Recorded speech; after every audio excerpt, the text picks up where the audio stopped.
para que nos cuente sobre lo que encontraron en este análisis de las cifras oficiales del índice delictivo. Está en la línea telefónica y le agradezco que nos tome la llamada Francisco Rivas Rodríguez, director del Observatorio Nacional Ciudadano. Muy buenos días, Francisco. ¿Qué tal, Salvador? Carla, muy buenos días a ustedes y al auditorio. Con el gusto de saludarte. Están reportando ustedes que tenemos no solo el año, este 2017 va a ser uno de los más, o si no el más violento en la historia reciente del país, y varios meses también se ubican entre los meses más violentos.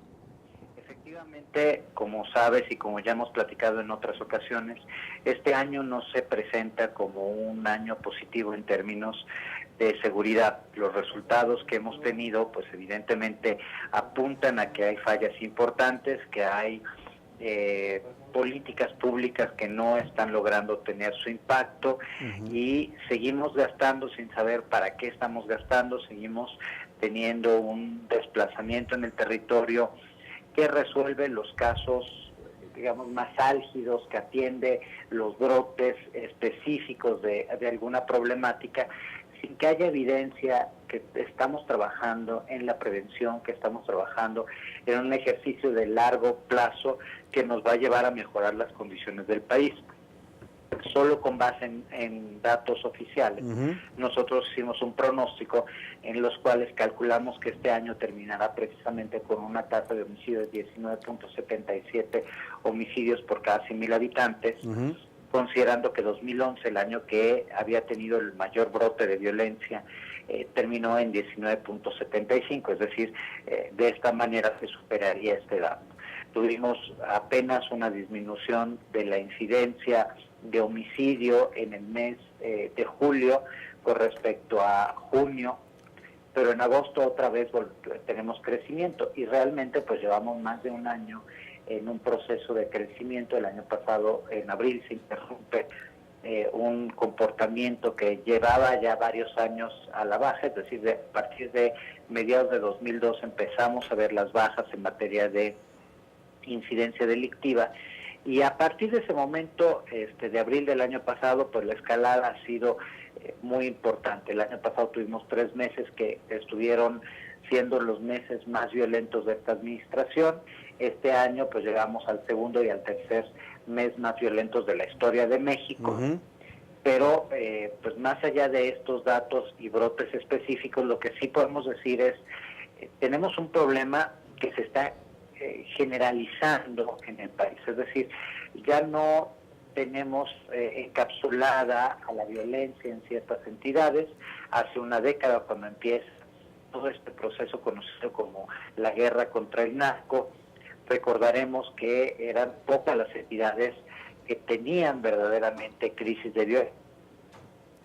Que eso daba pie, Francisco, a que el gobierno... Por lo menos, bueno... Eso daba pie, perdón, te dejamos de escuchar un momento, pero eso que tú dices, este fenómeno donde la violencia estaba focalizada en ciertas entidades, daba pie a que el gobierno pues usara ese argumento, que dijera, a ver, no es todo el país, son unos cuantos estados y lo tenemos, digamos, controlado en esos estados. Hoy estamos hablando, lo que reportan ustedes es que con estas cifras que se disparan de homicidios violentos, estamos hablando de una violencia que se generaliza prácticamente a todo el país. Hay estados que el próximo año van a estar, dicen ustedes, severamente afectados.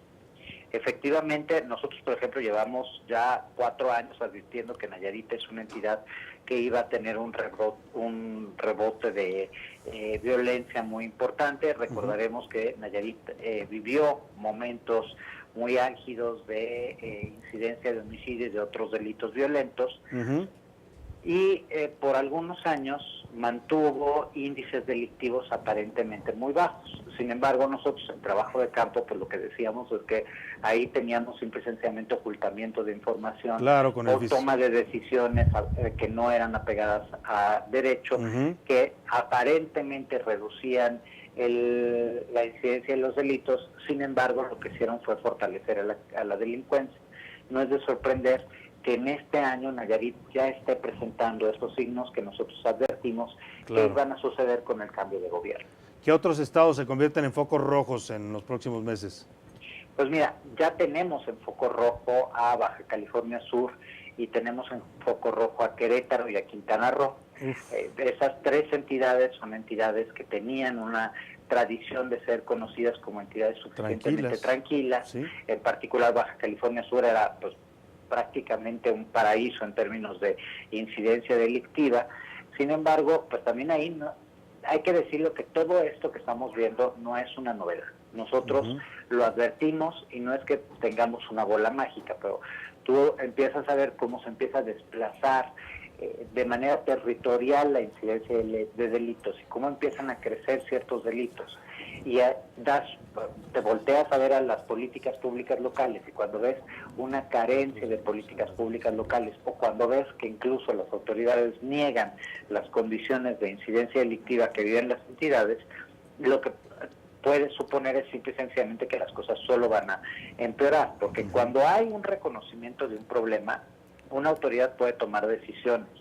Cuando hay un problema que se niega, pues desafortunadamente lo que acaba sucediendo es que acaba explotando. Sin duda. Y quienes pagamos las consecuencias en realidad somos los ciudadanos, que no andamos ni escoltados, ni con carros ni con camionetas blindadas, ni con armas, ¿no? Exactamente, ¿no? Entonces es muy fácil para una autoridad negar en algunas ocasiones por cuestiones políticas el aumento de los delitos.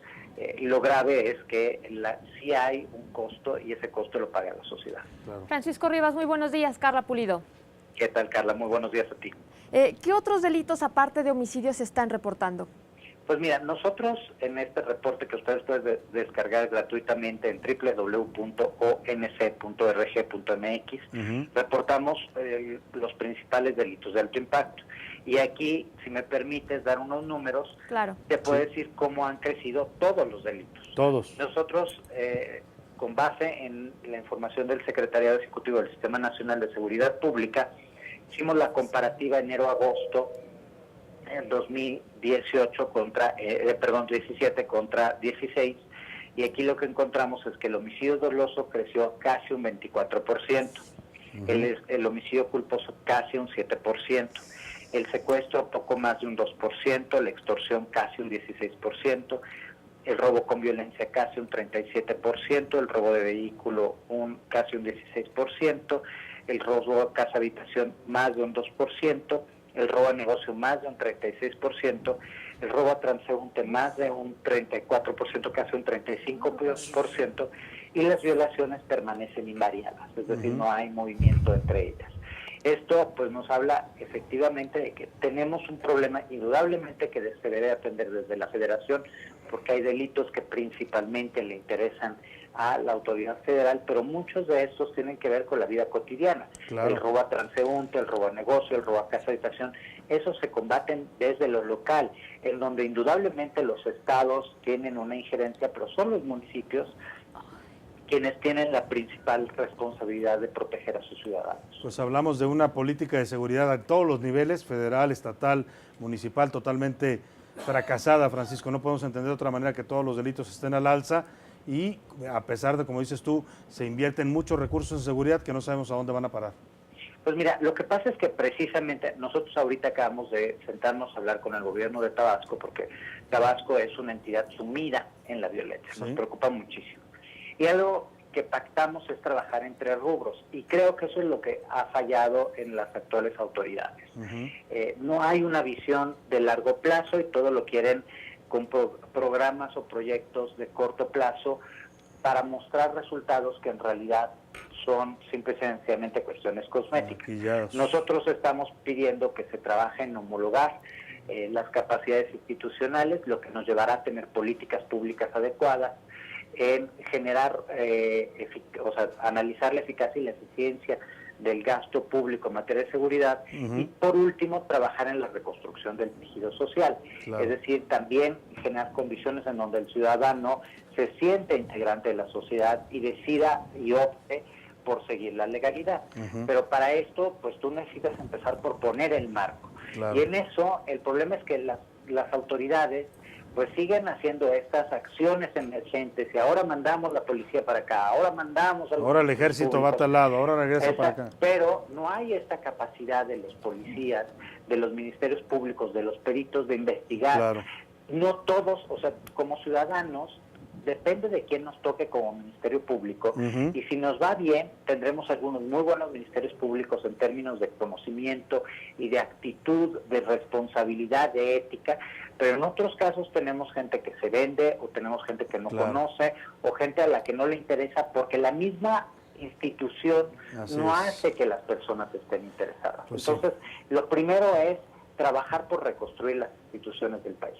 Ahí está el llamado, ahí está el diagnóstico y ahí están las cifras que presenta el Observatorio Nacional Ciudadano. Usted las puede consultar en su página de internet, aparece la dirección en pantalla para documentar cómo esta inseguridad sigue al alza en nuestro país y no hay políticas públicas que puedan contenerla. Muchas gracias, Francisco Rivas Rodríguez, te agradecemos el haber compartido con nosotros este estudio.